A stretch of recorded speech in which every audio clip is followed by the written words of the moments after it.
Sports on Tap Detroit, brought to you by the Realtors of the Joe Wright Group, Jason Stiltner of Flagstar Bank, Aldman Entertainment. Good evening, ladies and gentlemen. I need all of you to stop what you're doing and listen. We are tonight's entertainment. We're here to fuck shit up. Sports the way it should be. Nothing sugar-coated, we loaded with all the information you wanted. From legends to prospects, nothing's off limits. Chris and Joe be taking on all topics with no stopping. They keep it going and ball hopping at a rate that's hard stopping with news that's jaw dropping. They're getting it in. Sports Center competition, man, they in it to win. This ain't a fluke from Carolina to Duke, from MSU to Michigan. You'll know if you listening, if you ain't, you missing it. All the excitement, they shock like a thundercloud and ride with lightning. Get it together, you know ain't nobody better. Bring heat than cold weather. You better put on a sweater, you better just let it go and all come and attack. Sit back, relax, let's tell them it's on tap. We'll do it live. Fuck it.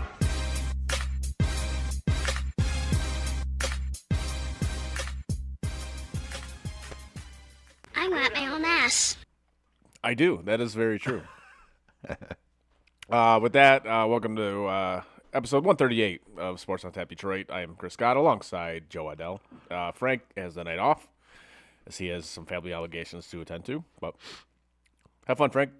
Enjoy, buddy. Absolutely. So we'll hold it down for you while you're out with your family. We'll hold it down with, there's so much going on right now. I know that we have so much to talk about. It's kind of a dead period until we ramp up toward the NFL draft. But we'll do our best to. We're still here to entertain. We are here as to best entertain. as we can. Now, talking of entertaining, and it's been a while since they've been relevant, but we'll talk about the Detroit Red Wings. Yes. Like, that team has been absolutely entertaining. They really are. And not only this isn't a fluke, guys. Like, if you're Red Wings fans, and I obviously am not one, but I know you are, and I know Frank is, and we have other people that listen to our show that are. This isn't a fluke, guys. This is a good team. This is a really good team, and this team will make the playoffs. They will. I'm confident in that. I'm gonna say that right now. I'm very confident they will make the playoffs. And they are a good team. And the biggest difference right now between this year and last year is defense and goaltending. It's the biggest fucking difference right now. Alex Lyon has been playing incredible hockey. He has been, and he did the same thing for Florida last year when Bobrovsky was not exactly at his best. And honestly, if it wasn't for Alex Lyon last year with Florida, that team doesn't even make the playoffs. Right. Like, down the stretch, he was huge for that team. And the Wings took a flyer on him, signed him to, I think he only was like a 1-year deal, I believe.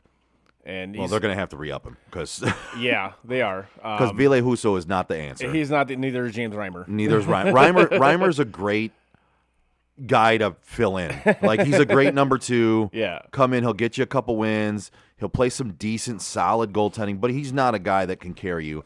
He's not a number 1 goaltender. And the fact that he played a couple of great games in a row and then everyone was clamoring for him to keep getting starts, it was like, guys, can you look at his overall stats for the entire year and then for his career and see that he is who he is. He had a couple of great starts. It's great. But Alex Lyon is the guy that you want in that net right now. He is, and as a Maple Leafs fan, Reimer was the starter in Toronto for a couple of years. It's just he's not that guy. He's not. He's not that guy. As a backup, perfectly fine. Right. Or if he's like the starter for a shitty team like he was in San Jose, perfectly fine. But a team that's contending to make the playoffs or a team that is a Stanley Cup contender, first of all, if that's your goaltender, if that's your starting goaltender, you're not a Stanley Cup contender. You're not. But if he's your backup and you need him in for, a game here, a game there, whatever, fine. But going back to Alex Lyon, like I said, he was very instrumental in what he did for the Panthers last year on their road to actually get into the playoffs. And a lot of people don't remember, he actually started the playoffs instead of Bobrovsky. So I think it was a very smart signing by the Red Wings. And like I said, this is a good team, guys. So this team is going to go to the playoffs. And will this be the first overall playoff series at the Pizza Box? Didn't the Pistons? The Pistons played a playoff series against Milwaukee. Was it in the Pizza Box? Yeah. Okay, that's what. And they got swept. They got swept. So this will be the first Stanley Cup playoffs. They actually played one good half. Oh, fair enough. Yeah. So yeah, they had with that. They're And they've been irrelevant ever since. yes. But yeah, this will be the first Stanley Cup playoffs in the pizza box, which, Yep. if you kind of think about it, and that arena's been around for what, 7 years now? 7, 8 years? Something like that.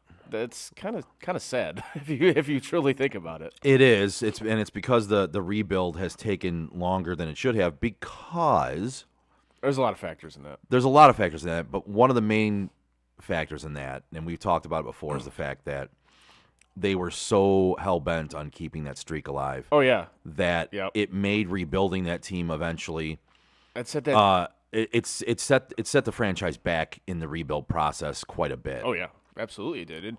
And we said it again. I'm not a Red Wings fan, but I even noticed it. I'm like, this is dumb. Like, why are you guys continuing to push for the playoffs when you're not legitimate contenders? No, you're not. Not when you know you're gonna. And I know people say, "Well, just get in. Who knows what?" No, guys, stop with that nonsense.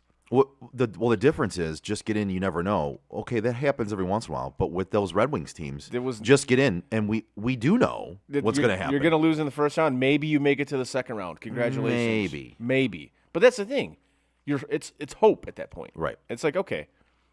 Well, it's like the old saying: hope in one hand, take a shit in the other one. Tell me which one fills up first. Exactly. So blow it up, which they should have done years before they finally did. And like you said, it set them back. It set them back like at least a decade. I'd say a good 10 years. Yeah. And they've got this team has some players that are playing great fucking hockey right now. Larkin is at over a point per game right now. Yeah. He's got 51 points through 50 games. And Patty Kane. I was very skeptical of that signing. As was I. Simply because of the nature of the injury. As was I. But he's played really well. I got to give it to him. He's played really well. 25 games, 24 points. Yep. And the game he had the other night, that was, wow, what he did the other night. That was vintage Patrick Kane. Yeah.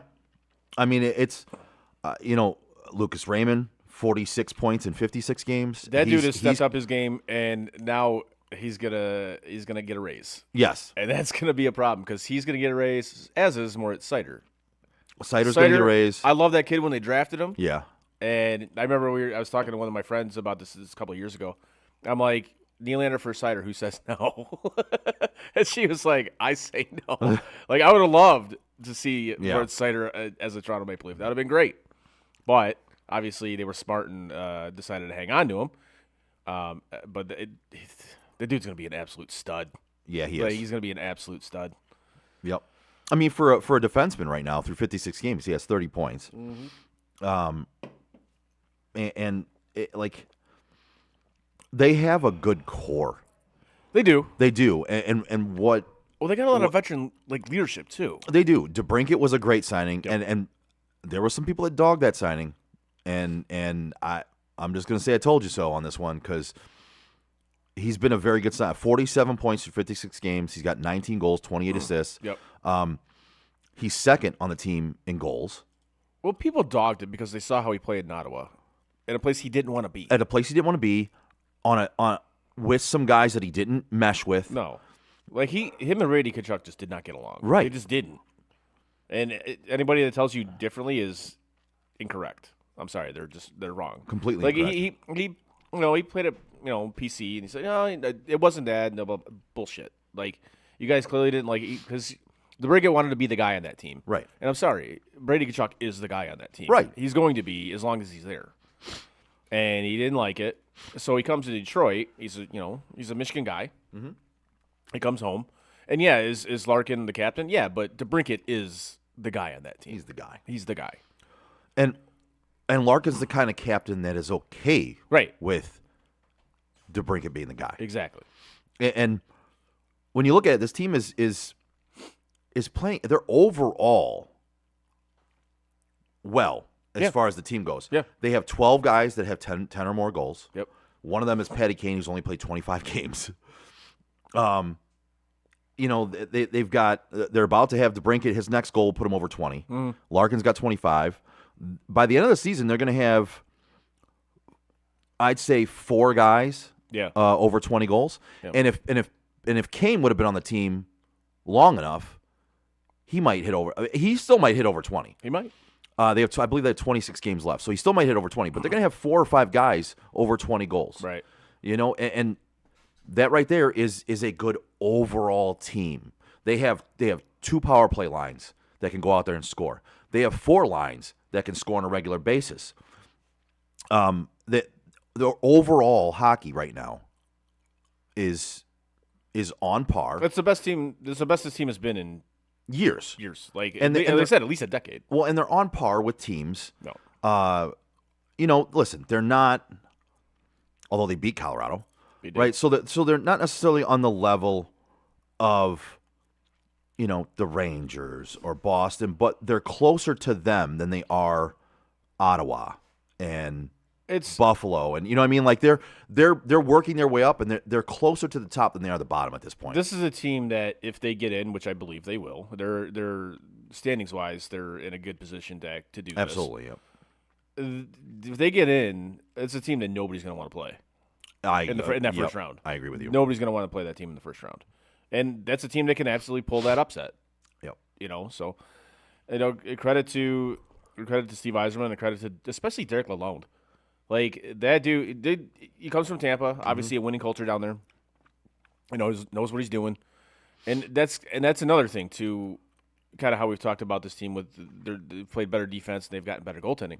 I think they've gotten better coaching. Like Jeff Blashill's, he's a solid coach. I'm not gonna dog him because frankly, a lot of the time he just didn't have the talent. Right. But Derek Lalonde is a better coach. He just is. And you're seeing that now. Like there was, I think it was last year or 2 years ago when they, I think it was TNT. They had him like on their in studio, like in between periods and whatnot. And the way he was breaking down the game, and especially he was breaking down Andrei Vasilevsky, his former goaltender in Tampa, and just the way he breaks stuff down, it's like, okay, yeah, I get it. And you can see that when he takes control of a team, that's huge because he breaks it down in a way that's easy to understand, and it actually makes a lot of sense. So, as I said, credit to them. Like I said, they're Red Wing fans. Get ready because this team's going to the playoffs. So. Yes, they are. They're in a great position right now, and I think there would have to be a catastrophic collapse for them to not. Yes. Yes, which I do not see happening. Just the way they played. That's a good team. This isn't a mirage. It's a good team, and they're playoff bound for sure. And I believe, they will be a spender at the trade deadline. I do, but not so much as I'm not saying they're going to go and trade for some huge name. They're not going to do that. But they will be buyers, not sellers. Yes, they will. They'll add some depth pieces, Right. things like that. Yep. But they're not going to make that huge. They're not going to make that trade that makes them a contender into like the favorite. They're not doing that, right? Because they're not there yet.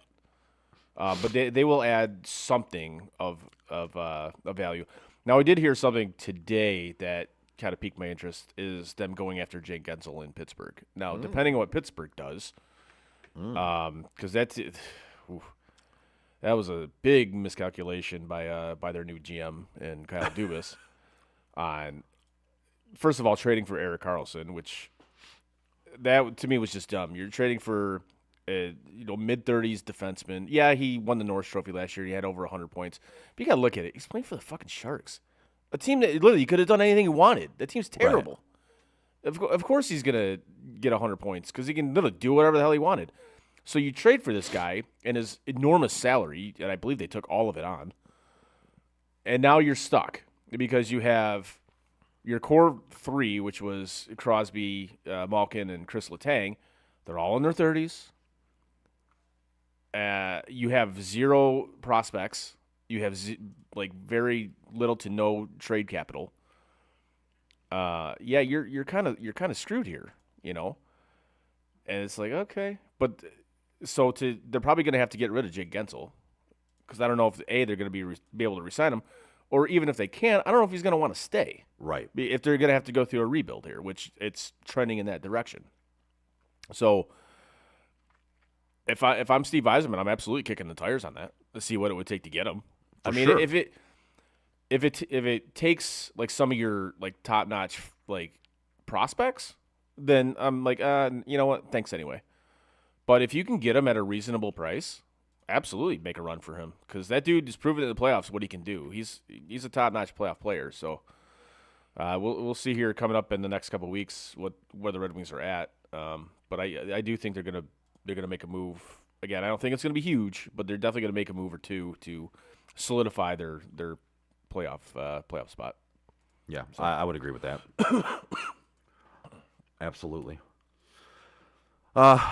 So from a winning team here in Detroit, which is a good thing, right? Yes. Detroit had losing teams for so long. Yes. They still have one really, really bad team. And it's a team that shares the same stadium with that hockey team. Who? Yeah. Exactly. Who? Man, they're just a shit show, bro. That is a dumpster fire of all dumpster fires. Cade Cunningham doesn't look like he's the guy that they thought they were drafting. I mean, I don't know. is there anything that can they're gonna have to start completely over again, aren't they? It's tough because you look at a guy like Cade Cunningham, and I think he can be the guy, but it's you're in this situation, and it's the same shit every night, Right. and it's kind of hard to be like, I'm the guy, but it's for what? Like, what am I doing this for?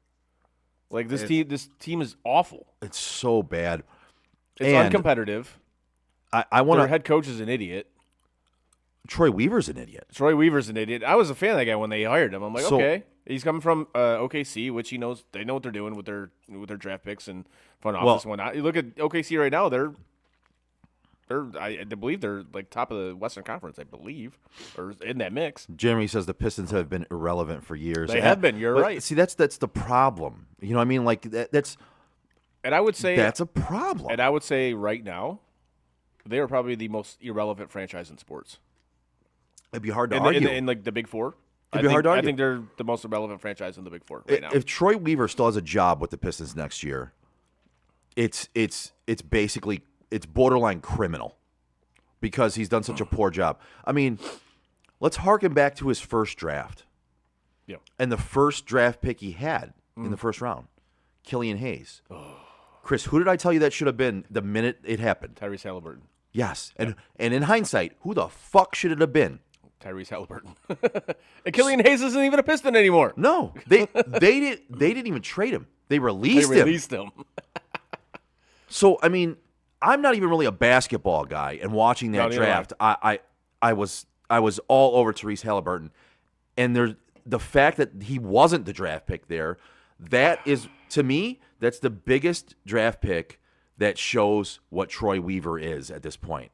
Bro, you had your guy, and you didn't take him to take a project. Just trying to be the smartest dude in the room. Right. You didn't take him to take a project player Yep. that you never finished the project on. No. No. And then released him. So obviously we've seen his draft record. It's not great. You've seen, free agent signings, whatever, not great. Trades, not great. Where do you put him now in the pantheon of worst GMs in Detroit sports history? I'm not saying I'm not because number one, Matt Millen. it's Uncle Matt. Yeah. Yeah, Matt Millen. Yeah. Like I don't know if anybody will ever top that. They won't. They won't.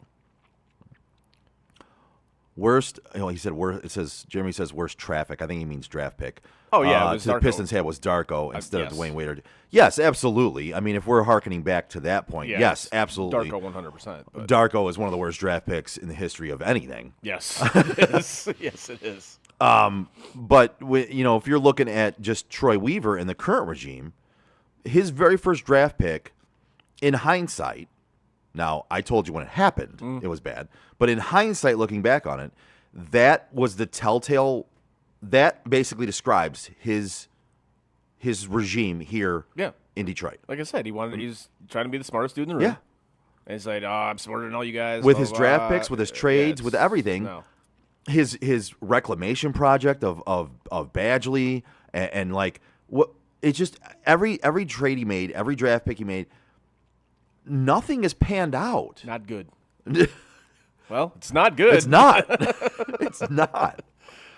But I mean, I don't want to spend too much time on that. But I figure we had to kind of talk about it a little bit. Oh, It for is sure. it is such a dumpster fire that it's like I said, it's borderline criminal at this point. Like something's got to change, man. You're right. They're pretty much the worst franchise. They're the most irrelevant franchise in all of sports. In the entirety of sports. Yeah, I mean, other than the Minnesota Wild, who Lady Friend has no idea that they even existed. Wait, there's a team called the Minnesota Wild? Yes. Oh, okay. Shit. All right. That's my bad. But yeah, they are not good. Yeah. We'll just leave it at that. They're not good. You know who is good though? Who? Bald Man Entertainment. Nice. We all know planning an event such as a wedding, birthday party, graduation party, or any other event that might require a DJ can be very hairy. Eliminate the stress and give Steve Waddell at Bald Man Entertainment a call today at 586-747-5402. He is the resident DJ for St. Hubert's Festival every year. If he is good enough for God, then he's good enough for you. Is he good enough for God? He obviously is. St. Hubert thinks so. Fair enough. Again, that's bald. It's a sliding scale. Listen, it's God doesn't judge some people. You know what I mean? Again, that's Bald Man Entertainment. Praise be. 586-747-5402. The best decision you can make for a smooth event. So, with spring training starting, and I'm happy about that because baseball's back, and I'm a baseball guy. Yep. I love it. I'm happy it's back. We'll talk about the Tigers a little bit. I'm excited for this season. I really am. It kind of looks like they're finally going to have their starting rotation back, and they added some guys. Okay. I kind of like they didn't make a huge splash in free agency, which I didn't think they would, because frankly, there wasn't really anybody out there to make a huge splash on to begin with. It really wasn't. Yeah. Like this free agent class is not, besides Shohei. Yeah. That was it. I mean, it wasn't necessarily great. I mean, yeah, there's Cody Bellinger out there, but that dude, I don't know. For me to pay what he's asking for, no. I look at this and I think Scott Harris could have done a little bit more, but right. You're right. There wasn't a big market out there. Like, do you really want Matt Chapman? Like, that dude's great fielder, but he can't fucking hit. Right. The only problem I have is we're basically we're basically looking at the Tigers trotting a fucking dead body out at third base. You know what I mean? Like, and then they've got Javi Baez still, and that He's guy in the best shape of his life, by the way. That's great. That's great. That's what I love about spring training. Everybody's in the best shape of their life. Has he remembered how to hit a baseball? Yeah, because that's the thing apparently that's the thing that really kind of matters is he needs to remember how to hit a baseball. Right. Exactly. So I think you're more excited than I am. Now, and I'd like to hear you talk about it because you know more about baseball than I do. Now, you just talked about third base and them signing Gio Urshela. I don't hate that signing. I don't hate it. It's a low risk. It's 1 year, $1.5 million. Like, okay, fine. This again. It's a younger team, and they showed strides last year, especially with Torkelson, and hopefully Riley Green can stay healthy. Kerry Carpenter kind of keeps up where he's going, and again to see this rotation be healthy, and see what they can like legitimately do. It's gonna be nice. But again, we got to see if that can actually happen. See, I would have liked to have seen them, and you might know more about who was out there than I do, but I really would have liked to have seen them get another bat to kind of protect or insulate Torkelson and Green. I don't disagree with because to me, those guys are left hanging out to dry without another bat in there. Yeah. To absorb something, you know what I mean? Like that's one of my only complaints about the offseason is those guys, their growth kind of does. Torkelson's growth last year was great. Riley Green needs to stay healthy, like you said. Yep. But I think another bat in there to help insulate them and help them grow, to see better pitches, would have been my goal. But maybe I'm being too picky. No, you're not, because there's still guys out there. Like, hell, J.D. Martinez is still out there. That was actually the guy I was going to talk about because to me, he's not done yet. He still shows No, he has it. that dude can still rake. So what is it? What does it hurt to give the guy Honestly, a 1 or 2 year deal? The guy I wish they had gone after, and the Blue Jays ended up getting him, was Justin Turner. I thought he would have been great for this team. I think that would have been a great signing for this team. But the Blue Jays, they went after him, and all right, good for them. But that, to me, that would have been ideal. But they didn't, and so you are where you are now. However, like I said, I want to. It looks like this team is finally starting to grow and actually starting to get it, and I'm happy about that. Now, in this division, which is very, very winnable, because there's not a great team in this division. I think it's probably the worst division in baseball right now. It probably will be the worst division in baseball again. So, I'm excited for the season. Now, how long that excitement stays? how long that excitement stays is another thing. But going into the season, yes, I'm excited to see kind of what this team can do. I'm gonna try to take your excitement, and I'm gonna try to go with it because, in all honesty, the fact that you're excited about the team tells me a little bit something because you do follow baseball more. You know more about baseball, but for me, I'm not excited because I don't see that they improved a whole lot. Now, do I think that their younger guys will improve just by being another year in baseball and by improving and growing? Yeah, I absolutely do. I think those guys will get better. I think Torque showed that he's going to get better. I think he had a great second half of the year last year. I mean, if he can improve on what do you have, 30 and almost 100? 30 and 90 something. Yeah, so if he can say he can jump up to 40 and 110 or even 35 and 110, it's great. Sold. Right? So Riley needs to stay healthy, Yes. but I do think that they will grow. They will get better. They will mature as players, but I didn't see much of a change from this year to last year, and that's what had me not super excited for the season. But honestly, you saying you're excited about it might win me over, and I might pay attention a little bit more during the beginning of the season than I would have.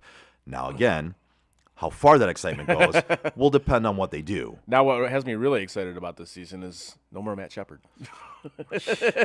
And I like Shep as a person. I do too. I do. I do too. I like him calling like any other sport besides baseball. He just was not good at the baseball announcing, and I think the guy they got, he's great. Is he's really good. good. He's really good. He's really good. So I'm excited about that. No more like fly balls that he gets all jacked up for thinking they're home runs. It's like, dude, relax. Oh, it's hit deep, and he catches it about 5 feet before the warning track. Routine fly ball. Routine fly ball about 5 feet before the warning track. Yes. Okay. However, they did bring Gibby back, which I'm not thrilled about. They basically brought the whole crew back Except for Matt Shepard, yes. Shep, and they got, and I forget his name. Remind me what his name is, the new guy. Jason Benetti. Benetti, yeah. Yeah. So and by all accounts, he was highly sought after. He was. By a lot of major league franchises. Yeah, he was. He absolutely was. So I know he did some work for ESPN. Yep. And then he was with the White Sox. I believe it was White Sox. Yeah, White Sox. And that dumpster fire of a franchise. Holy shit, that's a dumpster fire of a franchise. Good Lord. But anyways, I think the best thing about this season in general, though, is going to be when the Dodgers don't even make it to the World Series. Which is going to be great.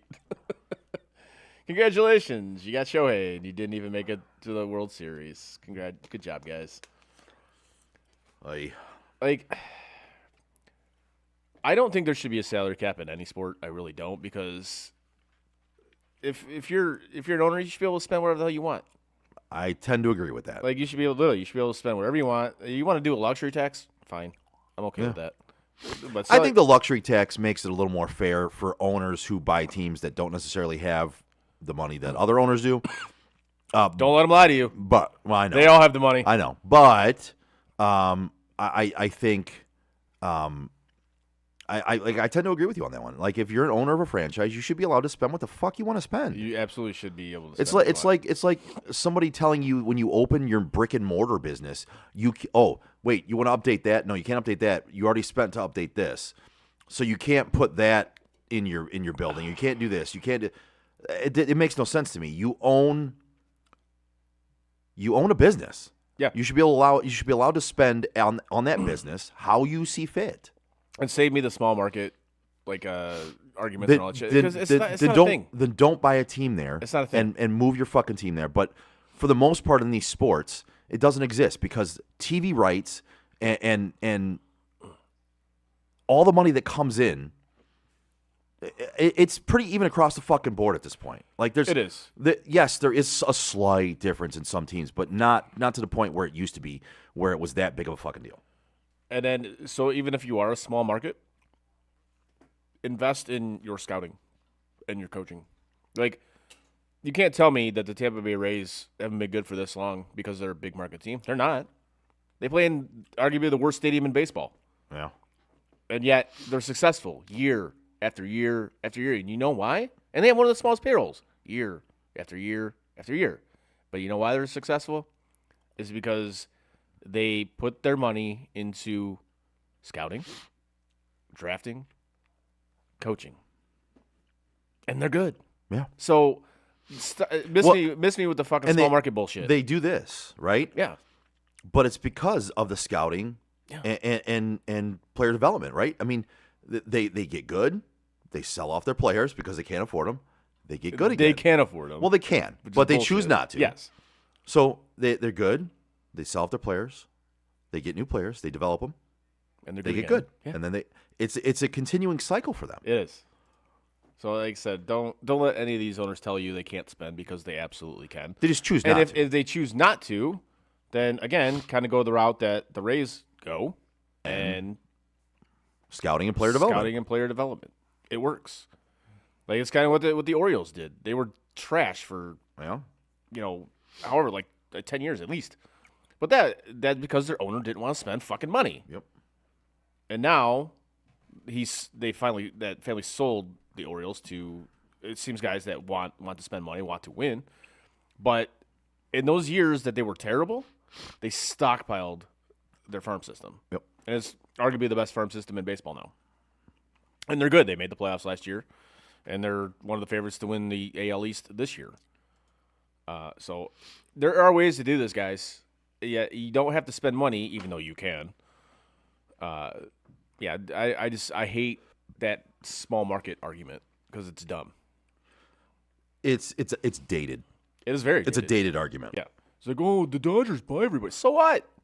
Who cares? Like, they bought everybody last year. Did they make it to? Look at the Arizona Diamondbacks last year. 84 wins. They make it to the playoffs. They make it to the World Series.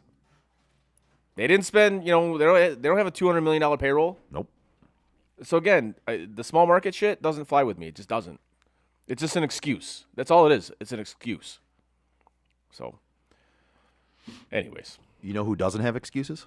No, I don't. I don't know which way you're going with Jason this. Stiltner of Flagstar Bank. I didn't know which way you were going with that one. I'm like, it's either Joe Wright or Stiltner. I have no idea which one you're going with. If you're a homeowner or looking to be a first-time home buyer, give Jason Stiltner, Senior Loan Officer at Flagstar Bank, a call today at 248-752-3631. Jason has great mortgage programs for first-time home buyers, including down payment assistance options and excellent interest rates. Again, give my guy Jason Stiltner from Flagstar Bank a call today at 248-752-3631 and get the excellent service you deserve. Flagstar Bank, Equal Housing Lender, member FDIC, NMLS number 27546. There you go. Yeah, buddy. Yeah, dog. So, what? Fuck you, Brett. Chris always has excuses. It's a good one. That's a great chime in right there. Probably the best chime in we've had in a long time. I could make a really bad joke right now, but I'm not going to. I'm not going to. You know what? I'm gonna I would like to be the devil on your shoulder and just be like, do it. But, if you are already second guessing doing it, then you know what? Probably a good idea to not do it. So, Brett, tell Jen I said hi. No. was that a shot? No, it wasn't. Oh, a shot. that was No. just okay. I was like, "Ooh, did you do it? Is that what No, was that's that? Was that like a ninja comment? No. where it's like, Certainly not. gotcha. But the gentleman who says I always make Yeah. excuses, he's the one that got us this beautiful Oh, flag wood thing, whatever you want to call it. well, Brett, that is fucking amazing. I love that, by the way. So, Yes. which you can't see on screen right now, but Well, you can't. Yeah, we're pointing to it, but yeah, Yes. since it's just the two of us, we honed in the screen, so you Yeah. can't really see it. You can actually see the corner of it in you can. yours. But yeah, The top he corner was of the one. Him and one of his buddies. He had one of his buddies make it, and When we have 3 people here, it's on full display on the second camera. yes, it is. Yes, it is. So, you want to get in the football talk? I think it's the only direction we have to go at this point. We've done Kinda at this hockey, point. basketball. Oh no, there's one more baseball topic I wanted to hit. Oh, okay. So you had to have seen this, like these Fanatics Nike jersey thing. So I haven't- What's going on here? I haven't seen the jerseys. Oh, good. I've heard a little bit of the chaos about it, and basically, Major League Baseball players Oh yeah. are bitching Oh, they're about pissed. the cheapness Oh, these of are the jerseys. these are trash.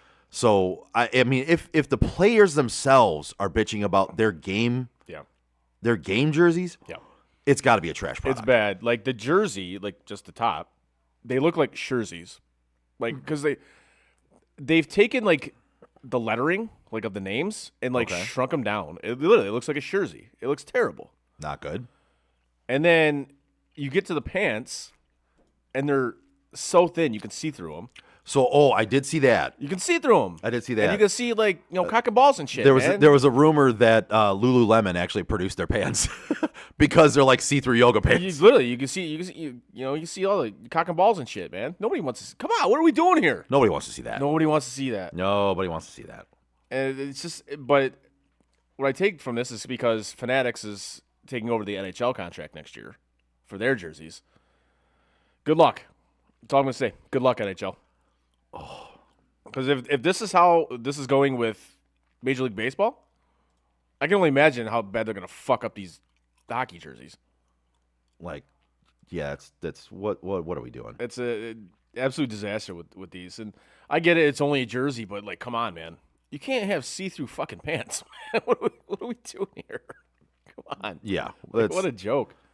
come on. Anyways. Yeah, I did hear Cock some. and balls, cock and balls, cock and balls, cock and balls, cock and balls. I don't know, was that 4, 5, 6? How many you got, lady friend? Well, she was asking how many times will Chris I say know, cock and balls. So if you can count those up for us, lady friend, that would be great. The pants are That's sponsored by Bud Light. That's funny. great, Jeremy. That's solid. Well That's played. a good one, Jeremy. Well played. And now the winner of the best chime in of the day goes fi- to Jeremy. That's pretty solid. because that is solid. Nicely done. Nicely done. All right, let's hit on some NFL stuff because the NFL All right. never sleeps. It doesn't, and the NFL always sells, right? Yeah, apparently. Allison says, "Are we counting how many times you say it off air?" No, just on air. I don't know. Have you ever heard me say it off air? Apparently, she's saying you do. I don't know if I've ever said that off air. Apparently, she says you talk about cock and balls a lot, I don't. even off the air. I don't I don't know what she's saying. I've never heard you say it, but I'm not privy to your relationship conversations. That's Kofefe. So it's Kofefe. confif. Kofefe. That's fake news.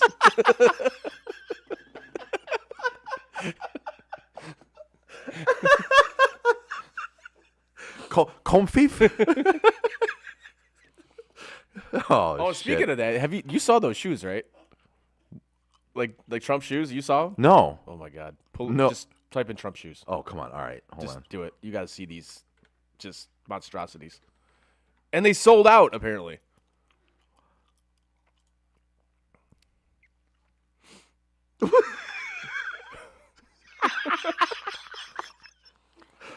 What am I looking at?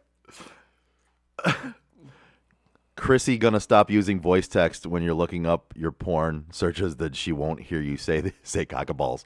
Oh, well, I think Chrissy gonna Chris, you need to apparently. Somebody can't type, or they are using voice to text right now. But your text about pants sponsored by Bud Light was fucking priceless. Yeah, those shoes are bad, bro. $400. Nah, I'm good.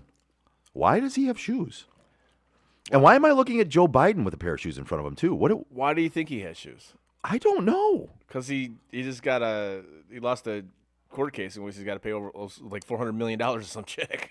Oh yeah, the $355 million. So he's gonna get his idiot base to fucking pay for him. But why am I looking at Joe Biden with a pair of shoes in front of him too? Did Joe Biden come out with shoes? What kind of shoes are they? They're like it looks like black Nikes. The Air Force Ones? Yeah. Yeah. I think Are those? No. Why are the two shitty presidential candidates we're going to have this year? The Weekend at Bernie's stand-up fucking doll and the other jackass. Why are those two people having shoes? Because nobody cares anymore. What the fuck are we doing? Nobody cares anymore. like Think about it. These are the two best fucking candidates we can come up with. they're not. Nobody cares anymore. It doesn't matter. My God. We live in the Matrix, shit. dude. It doesn't matter. Holy shit. It doesn't matter. Like apparently with the Biden thing with the Air Force Ones, somebody put on his Twitter account that this is the closest that Trump will ever get to Air Force Ones or some shit like that. I thought it was pretty clever. I thought it was pretty funny. That's pretty funny. Well, the only difference is Joe Biden has been on Air Force One many times. He can't get off of it. He just doesn't remember. And he can't get off of it. and he can't actually leave the plane Yeah, right. because he hurts himself every time. Like, If they could make it to where he could get off the plane without using stairs, he might be all right. But he needs one of those like an escalator or some shit. I don't know. But like I said, these are the two. These are the two best we can come up with. It's so bad. It's just It's like so okay, bad. cool. Right, everything's gonna be fine. Everything's fine.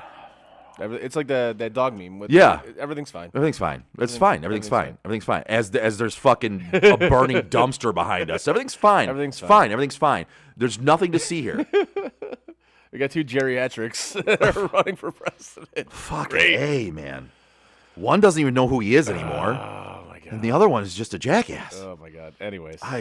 Fuck me. I can't believe I just looked at two fucking idiots holding a pair of shoes. And like I said, the Trump ones, like, Oh are those my not the God. most like ugliest fucking shoes you've ever They seen in your life? They look like Julio Cesar Chavez boxing shoes. They do. Boxing boots. Like it looks like they were created for Mike Tyson to come out of retirement. That's what they look like.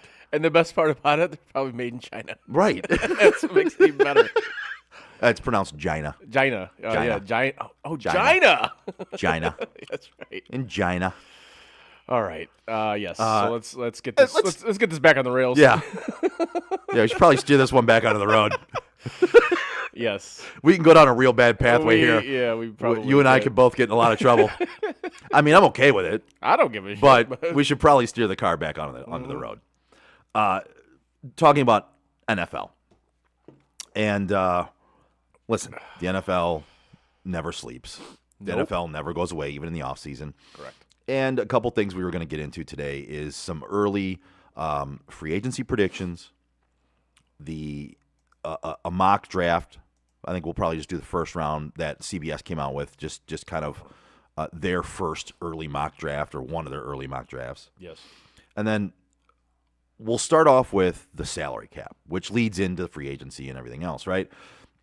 This year, in case you haven't heard, the salary cap in the NFL jumped up $31 million. It's the biggest leap the salary cap has had in the NFL Taylor Swift effect. ever. It's staggering. So the salary cap this year for the NFL, for every NFL franchise, is $255.4 million. To put this in perspective,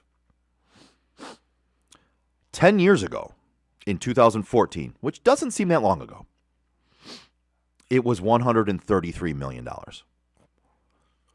They have upped the salary cap in 10 years by $122 million. And you know how In much 10 years. You know how much the NHL's has gone up? How much has it gone up in that same period of time? 9. That's fucking disgusting. While franchise Wow. values has skyrocketed, Their salary cap has gone up $9 million in 10 years. That is fucking disgusting. Tell me again how Gary Bettman is not bad for the NHL. He's horrible. He's great for the owners, Yeah. which he should be because that's who he works That's for. who he works for, but But in terms of growing the game, he's abysmal. so to give you a little perspective on this, in 2011, salary cap was 120.375. No. The next year, it went up to 120.6. then 123, then 133, then 143, then 155, then 167. So You're going up like we're 10, 12. We're talking, other than the first couple years where it was like not even 1 million, then 3 million, then 10 million, 10 million, 12 million, 12 million, 10 million, 11 million, 10 million. Then it went down. After 2020, it went down again. Of course it did because it was COVID. So right. So after COVID, Yeah. it went from 198.2 down to 182.5. Then it made a decent jump. From 2021 to 2022, it went from 182.5 to 208. Then it went from 208 to 224. But this year, like that jump it's almost $31 million. That is insane. Taylor Swift effect. Yeah. Good old Taylor. No, what it actually is teams basically had to pay back escrow because of COVID, and it's finally paid back. So Right. So then it jumps. Which, again, in the NHL is happening next year because players had to pay back escrow because of COVID, and now it's going to jump up, I think, like $4.5 million next year. Ooh, wow. Right, exactly. Really Big one. Cool, great. Hey, $4.5 million. $4.5 million. Hey, when it's only jumped 9 in the last 10 years, that's half of what it's jumped in the last 10 I know, years. it's So such, hey, such a joke. but yeah, it's actually $30.6 million to be exact that it jumped up, and it's huge. It makes a big difference for Yep. a local team here, the Detroit Lions. I think it makes a difference for a lot of teams. Well, it makes a difference for a lot of teams. It makes a difference for every team, obviously, right? So, Yeah. but when you're talking, the Lions had a lot of cap space as it was anyway. Mm-hmm. Now, when they're looking to pay some of their players, right? Amon-Ra St. Brown, I believe, did they already re-sign him? Not yet. Not yet. No. Speaking of that, do you give golf the bag? I think you have to. At this point, you have to. What choice do you have if you're the Lions? Hendon Hooker's unproven, and I don't think he's the guy. No, although I lots get of it. people do. It kills me. The guy's never played a down in the NFL, but everybody thinks Remember he's when people wanted him to start during the regular season? They absolutely do. It kills me that they think he's. To me, listen, Jared Goff has done enough to lead this franchise and play within the system. If they don't give him the money at this point and re-sign him, Yeah. what are the other options? You're going to take a step back if you don't. They really don't have any other options. I mean, who are you going to – you're not going to draft a quarterback because you apparently already did. But even if you do, he's not going to step in and do what Jared Goff is doing right There's now. not a free agent unless you – do you really want to go out and You want sign- Kirk Cousins? That's what I was going to say. Do you really Like- want to go out and get Kirk Cousins? He's going to cost you 30 or 40. He's looking for 90. Not for 1 year. Not for no, that, right? But yeah, but that he's going to cost you $30 or $40 million a year. I saw which is you could get away with cheaper than that for Jared, I right. believe. I saw Dak was looking for 60 a year. Well, Dak is a dumbass. You know, Jared's going to give it to him. That's the only person that would give that to him. Jared's The only person. absolutely going to give that to him. He's the only person that would give that to him. And he wonders why he hasn't won a Super Bowl in fucking 30 years. Because he's an idiot. But when you look at some of the franchises, so Detroit is 8th on the list, Yeah. with $63.7 million in cap space to spend, right? Right. Number one, obviously, is the Commanders, or the Redskins, There you go. at 87.05, because, they just hadn't spent money. Now, I believe they're going to, Yes. because of the new ownership, but they have plenty of cap space because of their previous owner, who was just a jackass. Yes, he was. He was in that pantheon of worst owners in sports. He really was. The New England Patriots have 82.9, and coming in third on the list, the Bears. So you gonna watch that documentary, by the way, about the Patriots?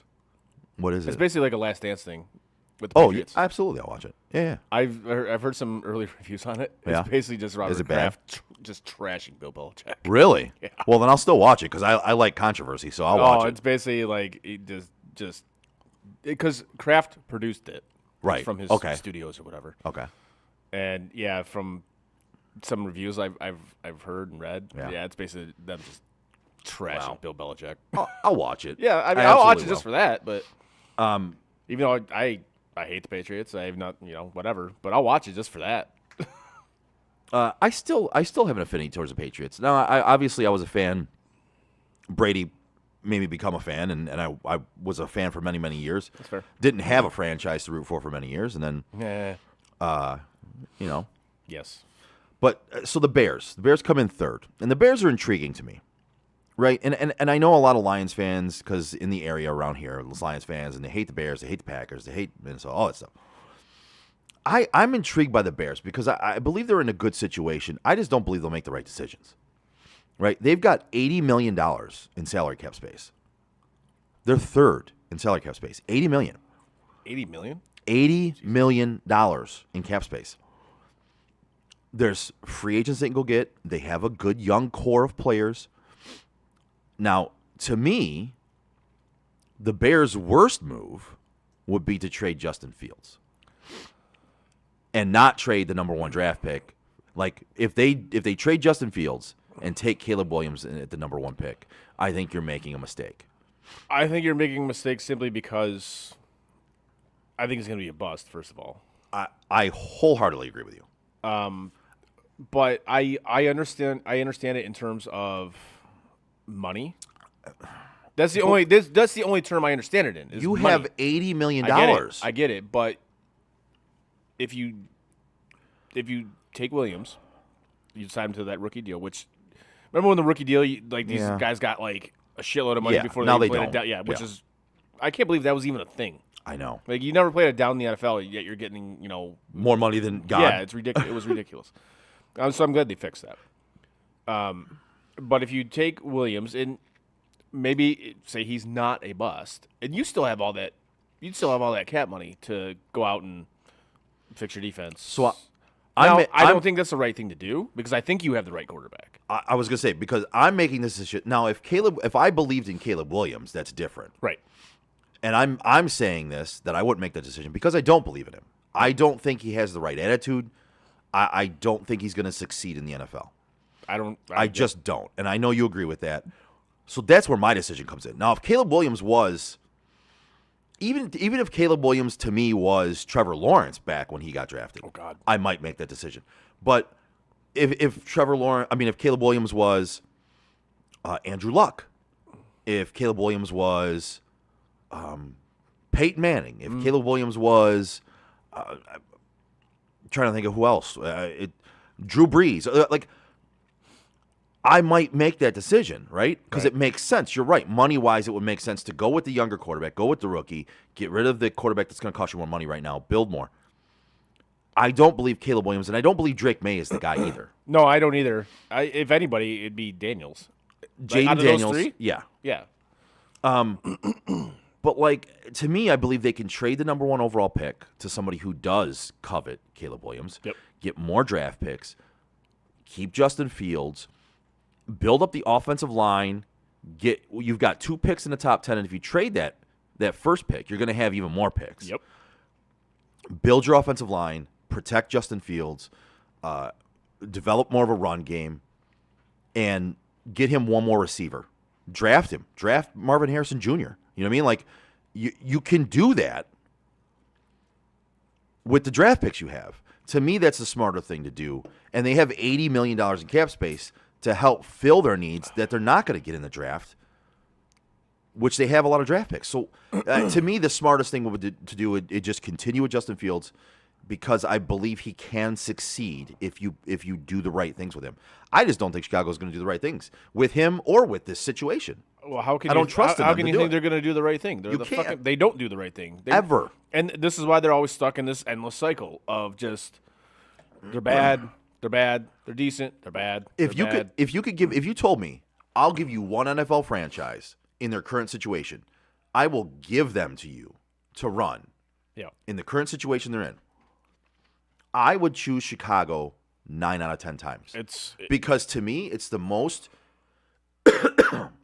I see that situation as being you're perfectly set up to use your draft picks, your salary cap space, your current quarterback situation, and develop a winner, right?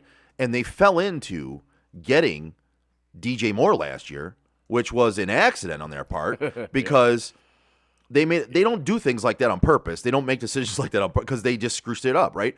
But that was a hell of a trade last year. If they could pull something like that off this year with trading the number 1 pick and do that once more and make the correct decision, that franchise is set up. They're completely set up. Now, the only franchise I would say to your point that I would say is kind of in an advantageous position is the Chargers. I know their salary cap isn't great right now, Right. but you already have a legitimate quarterback who we know can be good. And now I think you have a coach who knows what the fuck he's doing. Yeah. See, to me, the salary cap with their That's fair. They're right now I get it. That's fair. as it sits. I'll just let everybody know as it sits. They're $22.1 million over Yep. the salary cap, and that's with the extra $31 million. Right. So to me, that would throw me off of them. But I do know where you're going with this one, and I agree. They're a good franchise that hasn't been coached well, right? They've got a lot of good players on that team, and with good coaching, with the right decisions, I think they can be better. I agree they're primed to have a jump this year. I think they will. I think they will look better this year. How much better, we'll see. I don't think they can look much worse. They can't. They can't Like- because Brandon Staley was a fucking idiot. You just that dude wasted like 2 years of that franchise. Like wasted it. Yeah. On teams that should have been at least just. If I was Justin Herbert, I'd be pissed. Oh yeah. You wasted 2 years of my fucking career. Yeah, absolutely. But we digress. Yeah. So from the salary cap to a little bit of free agency talk. Yeah. I'm not going to go through every single franchise, but I'm just going to go through a couple here that there's rumors, and I want to get your opinion on it, and I'll give mine as well. First one, we'll start with Atlanta, and it says here their best free agent move could be to sign Kirk Cousins. And as much as we like to dog Kirk Cousins, rightfully so in many occasions, I don't disagree with this because that team is basically a quarterback away from competing in winning football games. That's been their biggest detriment. You have Kyle Pitts, you have Bijan Robinson, you have Drake London. You got rid of Arthur Smith. You got rid of Arthur Smith. Like they are at that point where that would be a great signing for them. That would be money well spent, in my opinion. Yeah, I don't hate it. I don't. I think it would be a solid move. I really do. They're going to run a Sean McVay inspired offense, right? With offensive coordinator Zach Robinson coming from the Rams. Yeah, I don't And hate it. it's a scheme he's really familiar with. Thanks to his time with Kevin O'Connell, who again was former Rams, right? So I think that would not be a bad spend of the money. You're going to have to pay him $30 million to $40 million a year. Right. But they don't really need to take money and spend it much else, right? They need a couple pieces pieces on defense. You've got your offense already. Yeah.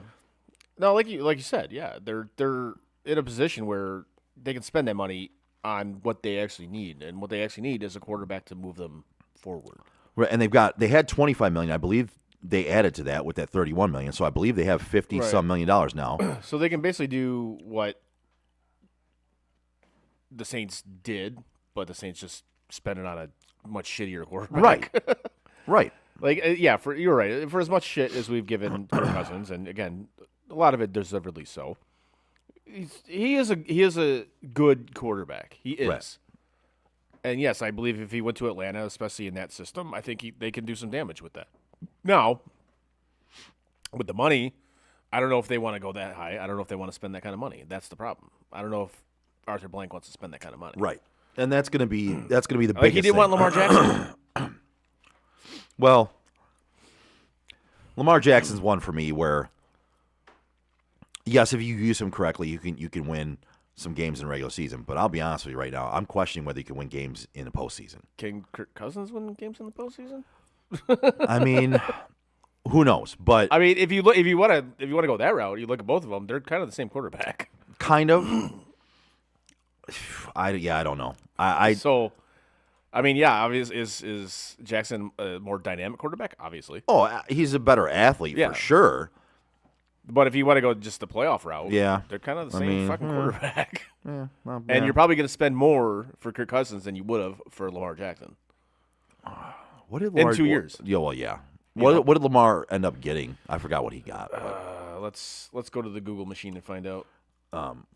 But speaking of Lamar, next one up is Baltimore Ravens, and this is a signing that they say Derrick Henry. no, No. Josh Jacobs. Honestly, I think it's an even better signing. And I agree with that. Derrick Henry, I think maybe his better days are past him. He's a guy that as a running back will start to show that wear and tear. 52. $52 million a year. Yeah. So he definitely is more than Kirk Cousins, and I think at that money I take Kirk Cousins. Fair. And I'm not. Listen, people are going to hate me for dogging on Lamar Jackson, and I'm not. I like. Did he just come? He's coming off of Achilles, right? Yeah, he tore his Achilles. Yeah. Well, he was never a runner anyway, so was it? I mean, No, I understand that, but once you pop that Achilles, Yeah. I understand what Yeah. you're saying. Yes. But with Baltimore, Josh Jacobs, it says here Ravens boasted one of the NFL's most efficient running attacks in 2023. Yep. But their backfield, I'll just say their backfield is injury prone constantly. Good Lord, J.K. Dobbins gets out of bed and he gets hurt. J.K. Dobbins, man, that dude had such promise, He did. and he just cannot stay healthy. Cannot stay healthy. Like there's no matter what happens, he suffers some sort of season-ending injury, man. It's just or he misses half a year with an injury. It's just it sucks for him because I actually was a fan of him. I thought he was going to be a really good running back, and there's still time for him to turn it around. But he's had so many injuries at this point. No, I think it's like over. you question whether he really can or not. No, I think it's over. But I mean, they have Gus Edwards, J.K. Dobbins, Melvin Gordon, Dalvin Cook, like that Keaton Mitchell. Looked good for them, but he tore his ACL. Yeah. And so I think they need to go get one of these running backs. And I always say you don't give a running back a second contract, Yeah. right? No. I think the Ravens are one of those teams where, and I talk about it, right? You don't sign a running back to a second contract. You don't draft a running back in the first round, Unless. right? Unless you're a team that's on the cusp of a Super Bowl, Which they are. which they are, right? That defense? The Really good. the defense is really good, and the offense is good enough, right? I think the only other signing that would make more sense for Baltimore would be Mike Evans. Okay. Yeah. You know, Zay Flowers. You got Zay Flowers, who looked really good. Give Lamar Jackson a tall red zone target. Mike Evans has never had under 1,000 yards as a receiver ever. Yeah. He can still stretch the field. He can still make tough catches. You've got him paired with Mark Andrews and Zay Flowers, who had a really good rookie season for them, and is just gonna progress. That's the only other signing I think would make more sense for Baltimore is to get another receiver for Lamar and help him out, help him look good. Like we say that though, like Lamar needs weapons. Lamar needs weapons. Lamar needs weapons. You got him some fucking weapons this year, and he still couldn't fucking do anything with it. I mean, what weapons did they have? They Mark had Zay. Andrews was hurt for half the season. That's true. Zay Flowers was a rookie, I mean, very good, but a rookie. I think Odell was solid for at least some of the season. Solid. I'm not saying great. I'm not saying good. He was good enough that he was a weapon that he could be used. I think your running game was good enough. I think you're stretching it on Odell. Fair. The running game was good enough because no matter who they plugged in there, They were the able ball. to succeed. They could run the ball. Because and again, their that offensive that line- should only help Lamar. right. So again, with this weapons talk, like what does get him fucking Jamar Chase? Does it gonna fucking matter? See, and to me, I look at it, and that's the only thing. That's the only thing I think that anybody has an argument for with Lamar. Is that his receivers have not been good. They've tried. Rashad Bateman. They've tried to get him receivers. The only consistent receiver he's had has been Mark Andrews. And listen, Isaiah Likely as a backup tight end has looked pretty good, right? And Zay Flowers looked great last year. But name a big time, not over the hill, not past their prime receiver that has been good for him. And I'm not really a Lamar Jackson fan, and I'm not a defender of him. Right. But that's my one argument that I could make is that you haven't gotten him a very good, experienced, veteran wide receiver that is in their prime. No, and it's hard to argue that, but you also have to put some of the blame on Lamar himself. Oh, absolutely. Oh, wait a minute, I can't do that because he's black. No, And you I mean, absolutely can't. It's like, okay, people aren't saying that about Josh Allen. Bullshit. Oh, how many times have we said on the show on Bullshit. Josh Allen? How many times have we dogged Josh Allen on the show? How many times have people dog like Justin Herbert or Trevor Right. Lawrence or Joe Burrow or whatever? And Like, you can stop. and I'm just gonna throw this out there. I will dog and I will talk, but this is what we do. We give our opinions. I will give my opinion on any player that we talk about Yes. anywhere. Yes. And if you want, you can call me racist, but I don't give two fucking shits. Nope. Because my opinions don't change based on skin color. Nope. If you're shitty, you're shitty. If you're good, you're good. Done. Exactly. So moving on, your Buffalo Bills. Yeah, my Buffalo Bills. And this says the best signing they can have is edge player, Mike Dana. I'm kind of caught in between here. Between getting Josh another weapon. Because, again, Steph, he's not getting younger. And he's not going to be there next year. I don't think he is either. He's not going to be there next year. Gabe Davis is who he is. He's never going to be a number one. I think He's just not. I think it's what they're going to try to do in the draft is draft a wide receiver. That might be smart. But if the I don't like their secondary is, they're basically losing their entire secondary. yeah. Well, And we talked about salary cap. I mean, with restructuring and shit like that, and cutting like the corpse of Von Miller Yes. and But right now they sit at very last right, in salary cap. They are yeah, how many millions of dollars over the salary cap? like 30. 40 They're like something $30 million that. over the salary, 40 million. Like it's I already can't. I already clicked that box off and got out of that they one. are But $41.7. $41 million over the Yep. salary cap. Yep. That's with the extra $31 million they just got. Right. But again, they're gonna restructure things and cut guys and Yeah, whatever. they're going to get rid of some of that cap. I would see these salary cap numbers, and it's again we talked about this before the show. It's all they're just kind of like fuzzy numbers. It's not real, especially because you're going to restructure stuff. They're not real numbers. Jeremy says, Joe, stop trying to get yourself canceled. Remember, you're racist adjacent, not racist. No, that's Frank.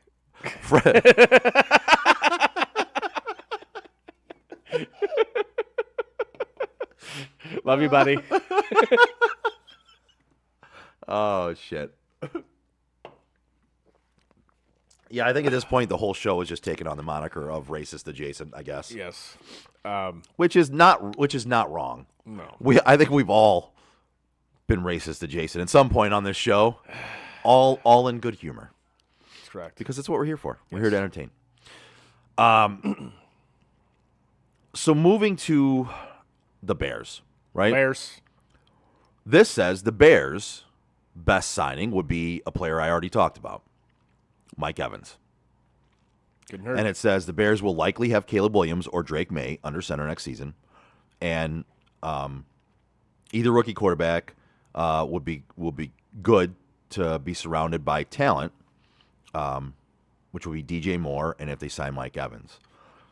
Now, it says, assuming T. Higgins and Michael Pittman Jr. are franchise tagged, Mike Evans will be the top wide receiver on the market, which, in all honesty, I'm assuming T. Higgins and Michael Pittman Jr. will be tagged because Yeah. I believe that that's the route it's headed. Right. How do you feel about the franchise tag? Just in I don't- general. I've never liked it. Yeah. I think it's shitty. I'm kind of with you on that one. Like, Yeah, it's never been an option that I liked or agreed with, and I can't believe that the players agreed to that in the contract. I don't think they had a choice. They might not have, but to me, it was just I hate. I can't even say I don't like it. I hate it. And this is why, like, the NFL Players Union it's trash. It's absolute trash. Like, every time they go to a CBA, they get They get fucked. They get steamrolled. They get fucked. Yeah. because you see the top guys, like these top guys who are making all the money, are basically making all these decisions for the guys for like so they're not going to be affected by like anything that happens Right. in these CBAs Right. at all. It's the little guys. Although with the franchise tag, Yeah. the top guys are affected by that. Like you notice that it's the top guys on the team that are hitting free agency are the ones that get the franchise tag put on them. Right. They do get fucked by it. Even so much so that some players sit out for half the season while they're franchise tagged. Which like I understand it because if you get hurt, you're fucked. Right. But if you play, you are what the top paid You're- player at that you- position.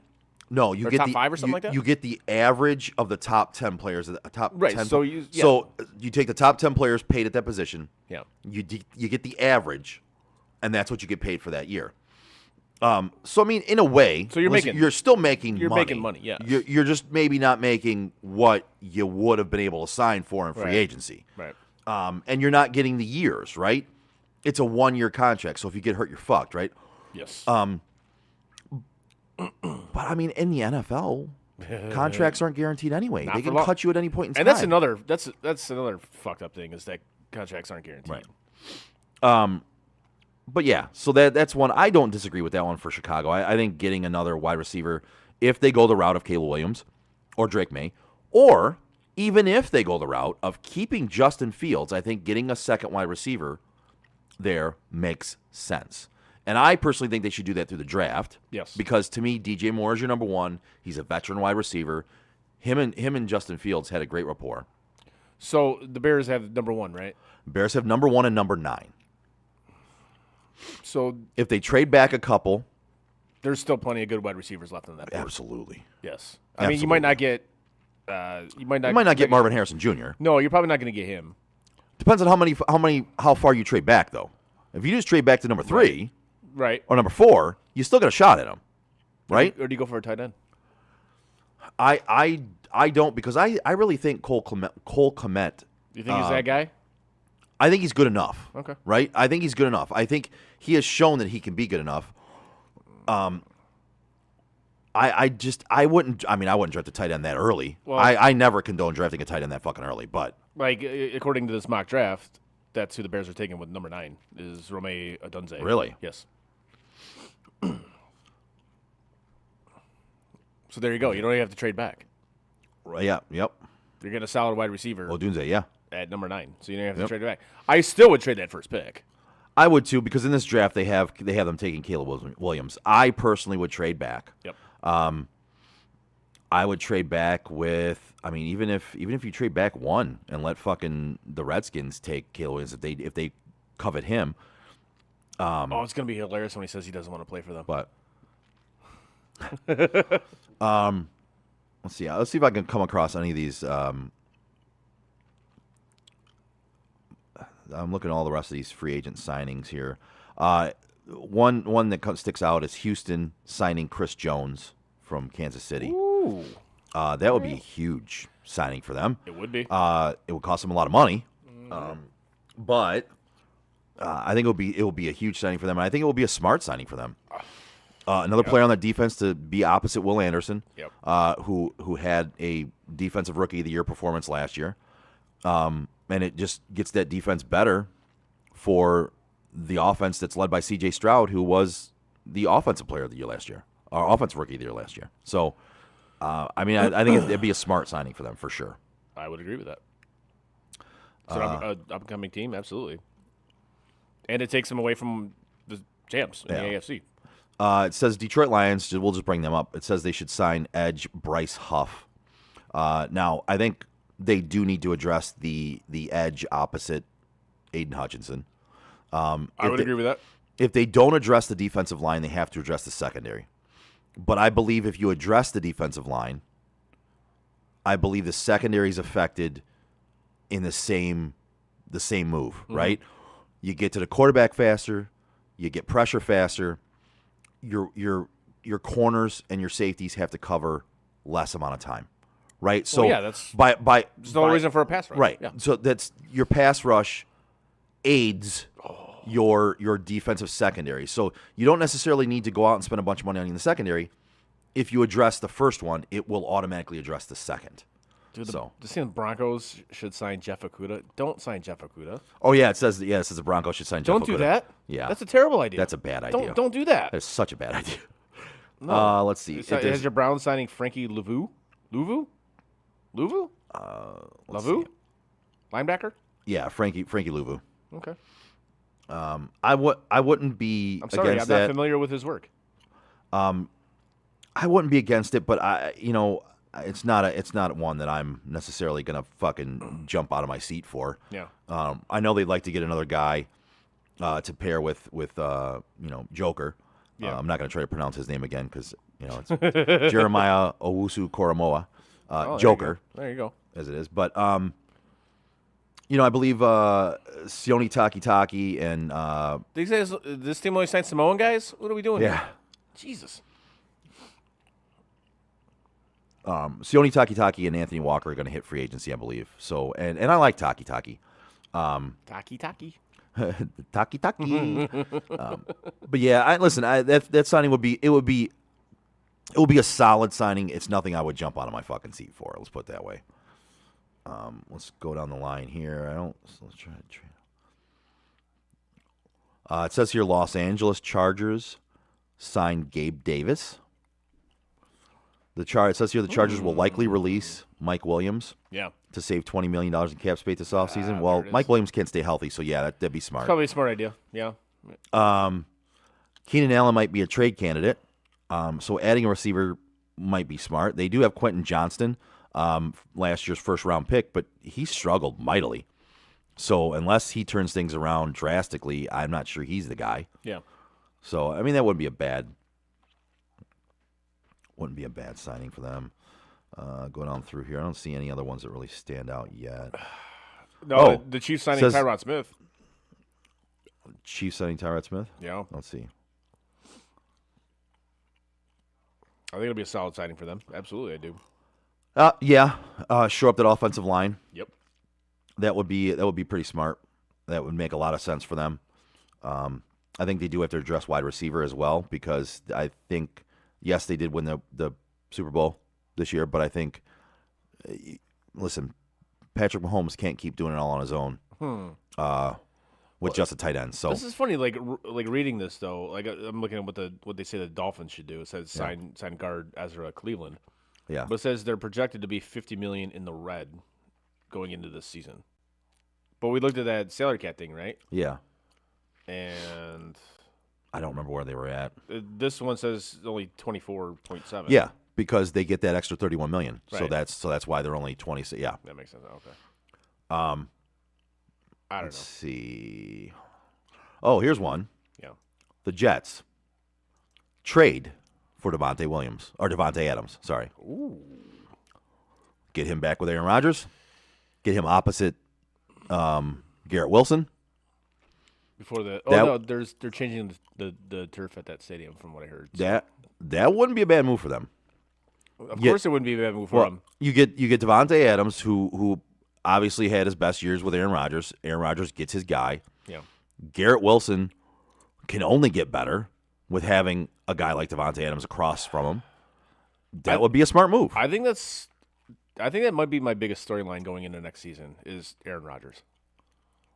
I mean, I like- think it's going to be the NFL's biggest storyline. I think it because- is even bigger than it was with Yeah. him going to the Jets. Absolutely. Because I mean, obviously, you basically had a year off. You're another year older, and you're coming off a significant, what was said to be an Achilles, which I don't think it was, but I think he just saw how shitty the team was, and was just like, I'm good.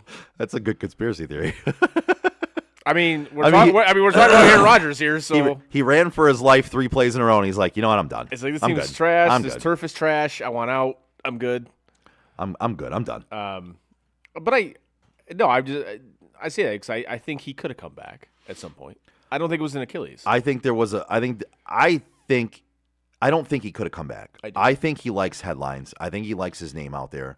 And I think he was putting out there that he could come back because he's an egomaniac and he likes his he's name. He likes absolutely being an talked about. egomaniac. I don't truly believe he could have come back.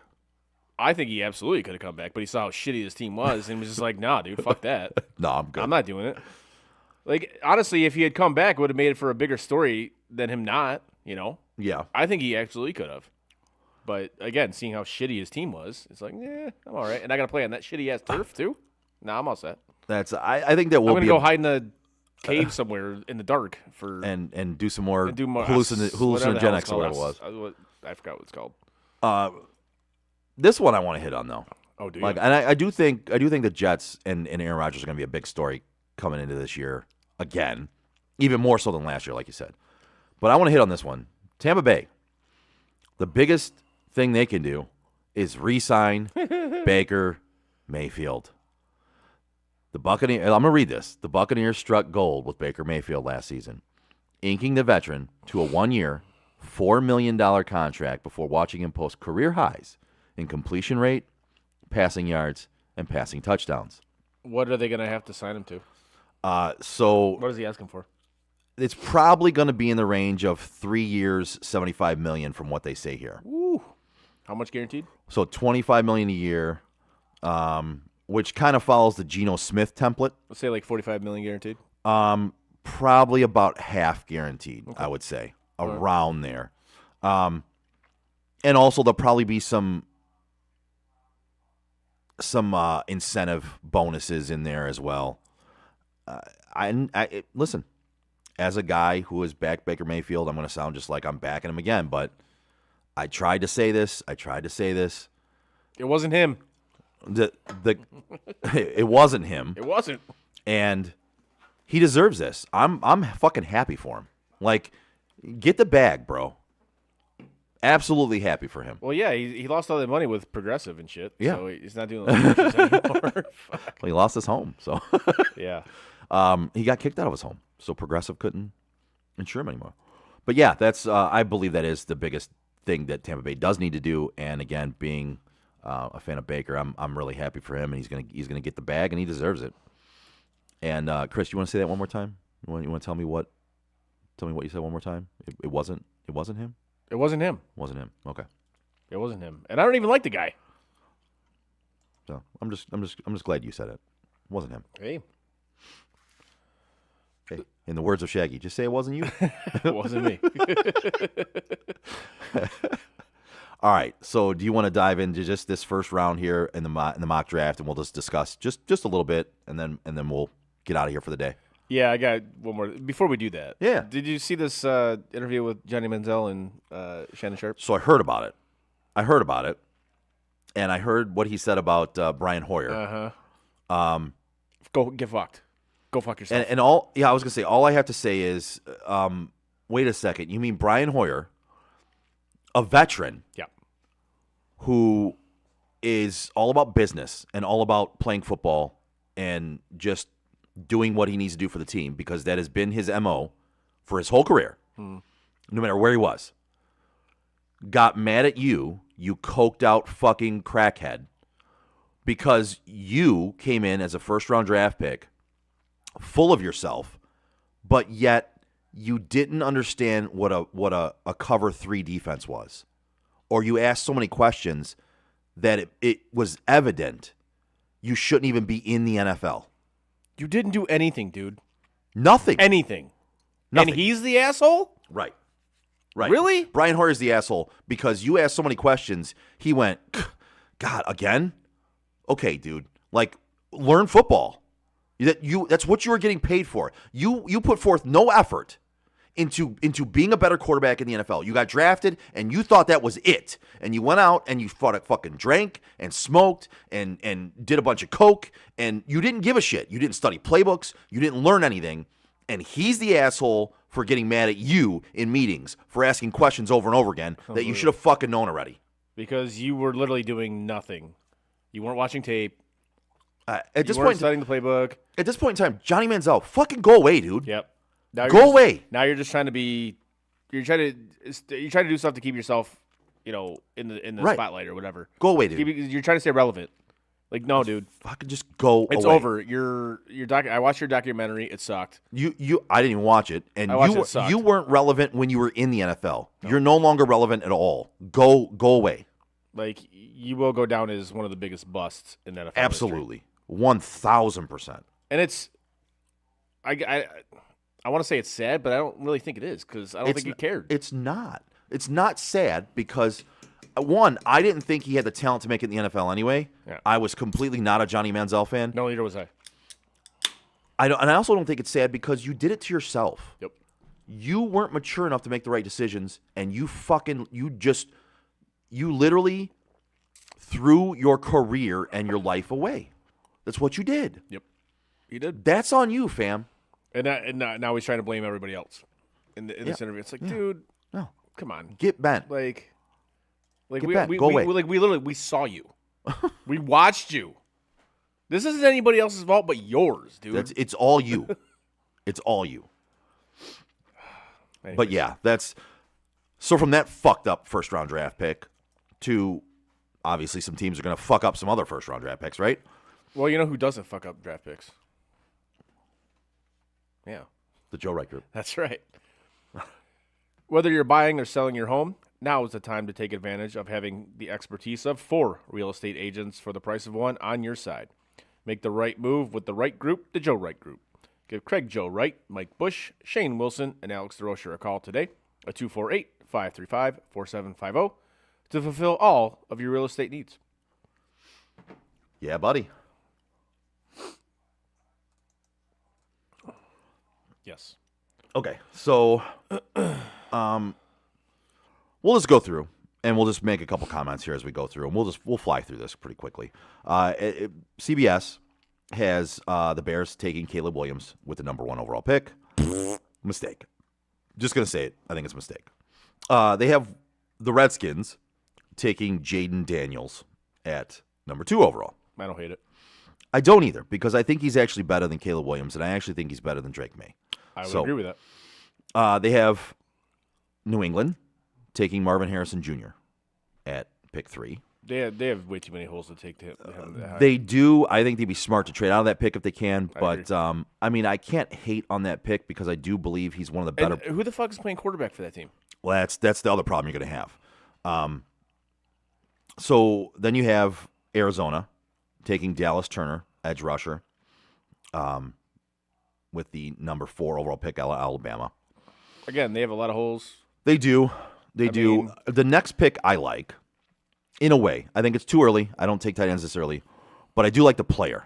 Brock Bowers. Yes. Yeah. Round 1, pick 5, Brock Bowers going to the Chargers. I like that pick for them, especially with the fact we just talked about they're going to be losing Mike Williams, possibly trading Keenan Allen.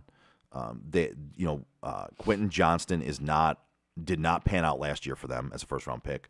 I think Brock Bowers' work ethic and the player he is, the guy's a beast. Well, and plus you saw how Harbaugh likes to use his tight ends. Right. So and yeah. the guy's a beast. Yeah. So pick 6, Drake May going to the Giants. Good Lord.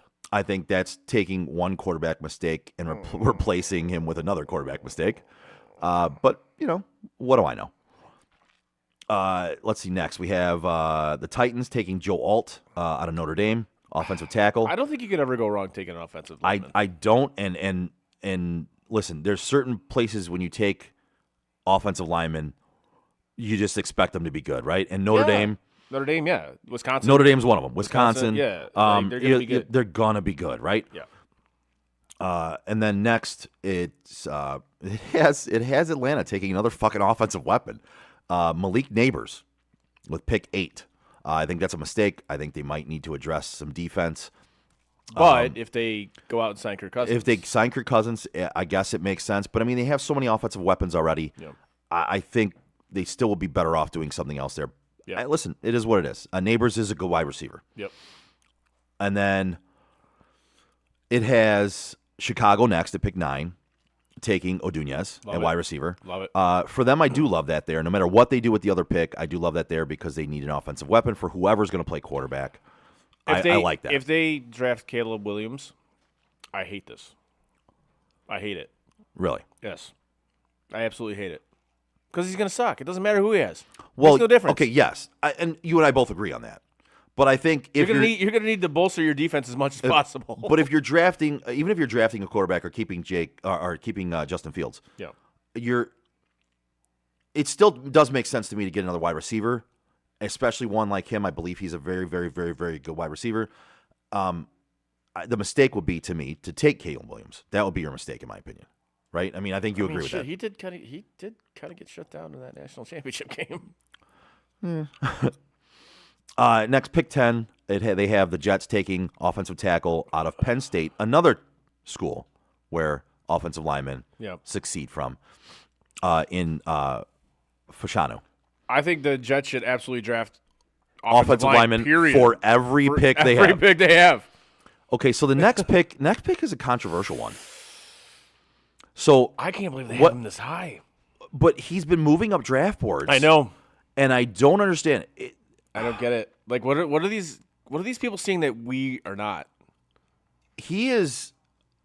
What I'm trying to come up with another quarterback that he reminds me of, where that they just kind of shot up the draft board out of fucking nowhere. Well, Trey Lance, Zach Wilson. Oh yeah.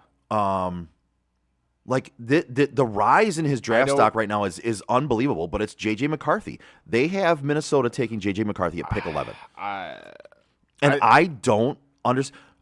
Okay, the rise in the draft stock of Josh Allen. But I saw that one, right? I got that. Yep. Josh Allen had the tools. Right. You just had to refine them. But I just don't understand this one. But hey, they have him being taken there. I think that would be because this clearly says to me they're either getting rid of Kirk Cousins. Oh, I don't think they re-sign him, truthfully. But I don't think he's gonna be that good. I don't either. He's not a Josh Allen type, right? He doesn't have that arm. He doesn't have the arm. He's not that big of a body. Nope. Now, the only thing I can see here, the reason why he's moving up draft boards is everybody sees how athletic he is. He's 6'3", 202. He's not a small guy by any means. He's not small, but he's not Josh Allen, right? But Josh Allen is a linebacker that plays fucking quarterback. To me, the reason he's shooting up draft boards is because if you're a team and you see how athletic he is, if you believe that he just wasn't utilized properly at Michigan, then that's why he's rising on your draft board, right? Because he wasn't really the star of that offense. He was never put on the pedestal on that offense. It was the run game, always. Because they couldn't make him the star because he wasn't good enough to be the star. You and I understand that, but that's the only thing I can think. And yes, did you have a fantastic running game? Obviously, you did. Yes, but that should make you better. Yep. And you weren't. So okay. If Minnesota wants to destroy their franchise and do this, by all means. Well, see, I don't see them doing this. No, I think this is a weird bad mock draft by CBS. But I will tell you this: if he has a good combine, you will see him go in the first round, and somebody will make that mistake. And this is why somebody will make that mistake. The Underwear Olympics. This is why I love the Underwear Olympics. Mm-hmm. Is because there's inevitably a team that just says, "Oh, this dude can run really fast. Great, cool. He's running fast in a straight line. This guy does some really great things in shorts. Great, cool. Oh my God, he can bench press 1 million pounds. Cool, great. Can he play football? It's like, it's so the next 3 picks are all Alabama guys.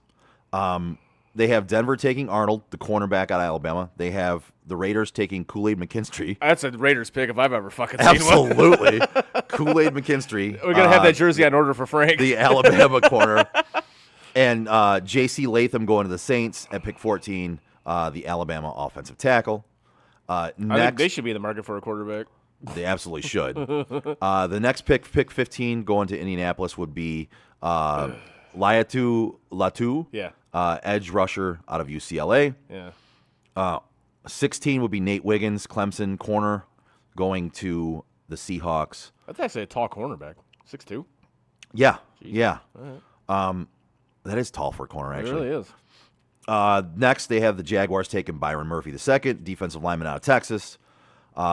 Pick 18 has them taking the Bengals taking Brian Thomas Jr., wide receiver out of LSU. I think it's a bit early for him. I still think they need to go offensive line. I agree with you. Pick 19, Quinyon Mitchell, cornerback out of Toledo. He's one that I'm gonna tell everybody right now.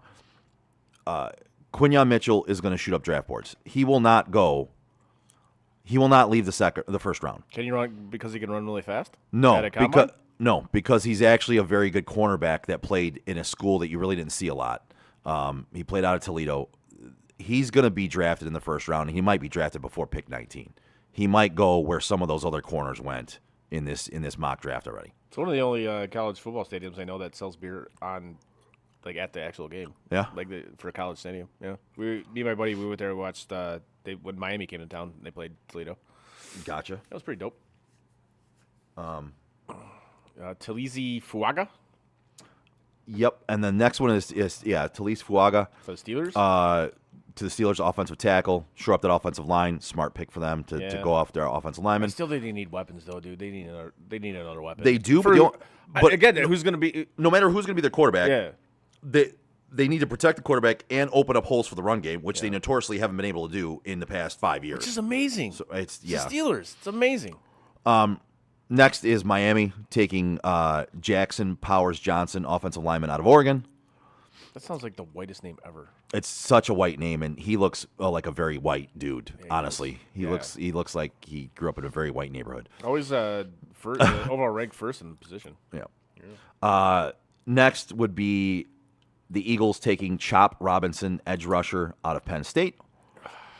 Pick 23. Did you see that story about the dude who got kicked out of the game for the Eagles, the Dom or whatever his name was? No. Dom. The security guy or guard. whatever. Yeah. I saw a story today that like Nick Sirianni, like, it totally just destroyed him, that he was like gone for the rest of the season. Really? Yeah, like totally. I'm like, are you really serious? You're an NFL head coach. What the fuck is wrong with you? Yeah. What? Just because this dude is gone, like during the game? Yeah. What the fuck? Yeah, no, that's to me. If I'm a player on that team, like we're done. You've lost me. Well, I'll be honest with you. I think Sirianni's lost a lot of players on that team. I think that's exactly what you saw happen. That's The back half of the season. pretty with the much Eagles. what you saw happen. And I listened to the Kelsey Brothers podcast. You know he's not going to trash his teammates. You know he's not going to trash his head coach. But you know he wanted, like, listening to some of the things Jason was saying. You know he wanted. He's like, Absolutely. It's like he wanted to be like, nah, dude. Yeah. Like Nick, he kind of lost locker. Yeah. And I think he did. I think he absolutely did. I think he 1,000% did. After that Dom thing, that's kind of when all this shit went down. Mm-hmm. Or actually, Well, and I think the fact they couldn't recover from losing their two coordinators, their offensive and defensive coordinator, the but fact you they couldn't shouldn't be that bad. No, listen, you're going to have some hiccups, but the fact they were that bad, Yeah. I think he did lose some players on the team, if not the majority of them, because they saw that it wasn't necessarily him. Yeah. You know what I mean?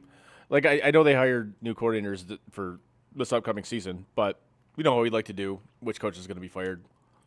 I think he's going to be fired at least. I think he's on the hot seat. I don't think he's making it through the next season. I think he's on the hot seat. Especially if they start off slow, which Yep. kind of looks like they're going to. Yep. I mean, I don't know. he's on the hot seat, and saying that when he made the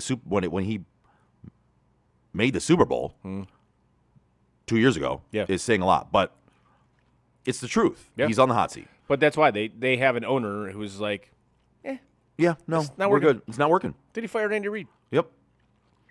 And this is, again, we go back to Jera. Oh yeah. This is why you haven't won a Super Bowl in that's why 30 you- years, that's because why you you don't keep win. coaches. You kept Mike McCarthy. Why?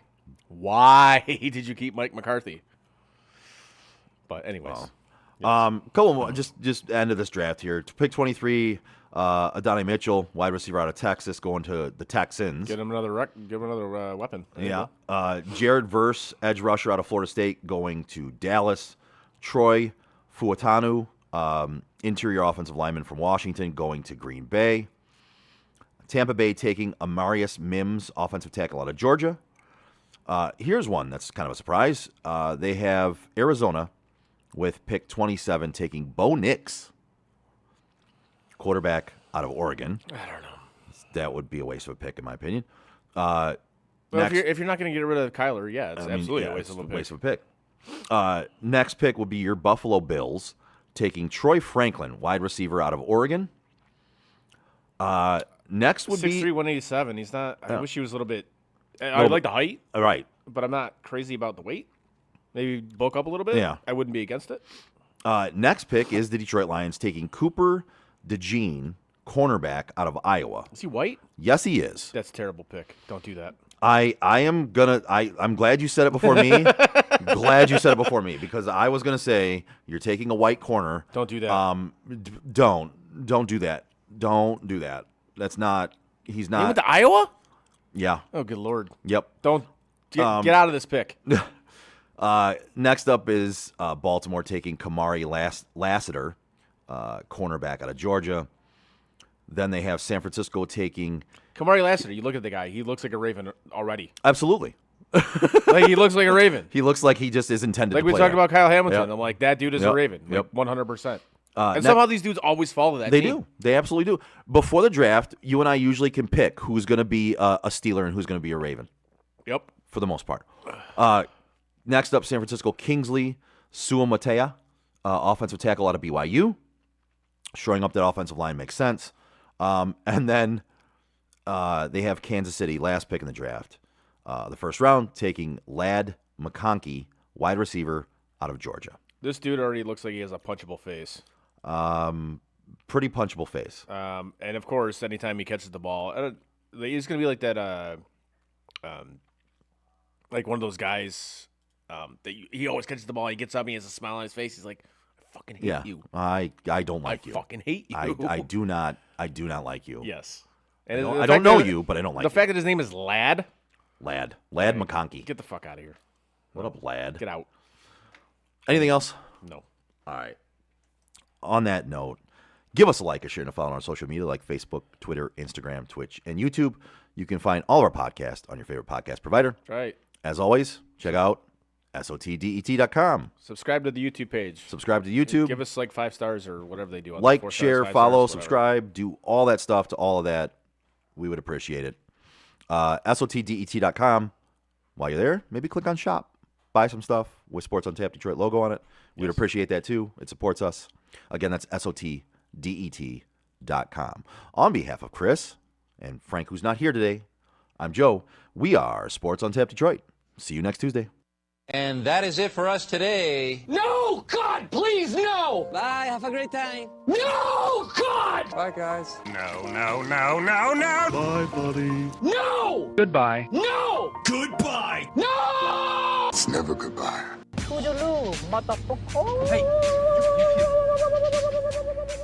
You know, we've been through our ups and been through our downs. And you were meant to be here tonight. You guys will always be in my heart. Great moments are born from great opportunity. I think the most important part is that we all stay together throughout. Don't give up. Don't ever give up. Live. Fight like hell. The best thing I have ever done, the best thing I will ever do, is be a dad. God, I love you guys. Mamba out.